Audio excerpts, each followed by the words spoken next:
Harish రావుపై TPCC chief Mahesh Goud కీలక వ్యాఖ్యలు చేశారు. హరీష్ రావు కాంగ్రెస్ లోకి వస్తానంటే చర్చిస్తామన్నారు. పొలిటికల్ అఫైర్స్ కమిటీలో చర్చించి హరీష్ రావును చేర్చుకోవాలా వద్దా అని నిర్ణయం తీసుకుంటామన్నారు. అటు పదవుల భర్తీలో పాలసీ నిర్ణయాలు తీసుకోవాల్సి ఉందన్నారు. కొన్ని అంశాలపై గంటలో నిర్ణయాలు తీసుకోలేమన్నారు. హరీష్ రావు గారు మా పార్టీలోకి వస్తానంటే పొలిటికల్ అఫైర్స్ కమిటీలో చర్చించి నిర్ణయం తీసుకుంటాం.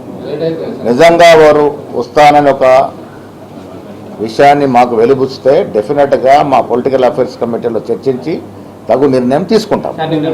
ఇప్పుడు నిర్ణయాలన్నీ గంటలు 2 గంటల్లో కావు. దాంట్లో కొంత పాలసీ డిసిషన్ తీసుకోవాల్సిన అవసరం ఉన్నది. ఈ నెల 15 తర్వాత ముఖ్యమంత్రి గారు మేము సీనియర్ నాయకులు కూర్చొని దాని మీద ఒక నిర్ణయం తీసుకుంటాం. Thank you. అఫైర్స్ కమిటీలో చర్చించి హరీష్ రావును చేర్చుకోవాలా వద్దా అని నిర్ణయం తీసుకుంటామన్నారు. అటు పదవుల భర్తీలో పాలసీ నిర్ణయాలు తీసుకోవాల్సి ఉందన్నారు. కొన్ని అంశాలపై గంటలో నిర్ణయాలు తీసుకోలేమన్నారు.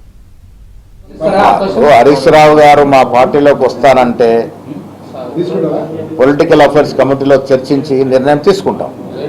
నిజంగా వారు వస్తానని ఒక విషయాన్ని మాకు వెలుబుచ్చితే డెఫినెట్గా మా పొలిటికల్ అఫైర్స్ కమిటీలో చర్చించి తగు నిర్ణయం తీసుకుంటాం. ఇప్పుడు నిర్ణయాలన్నీ గంటలు 2 గంటల్లో కావు. దాంట్లో కొంత పాలసీ డిసిషన్ తీసుకోవాల్సిన అవసరం ఉన్నది.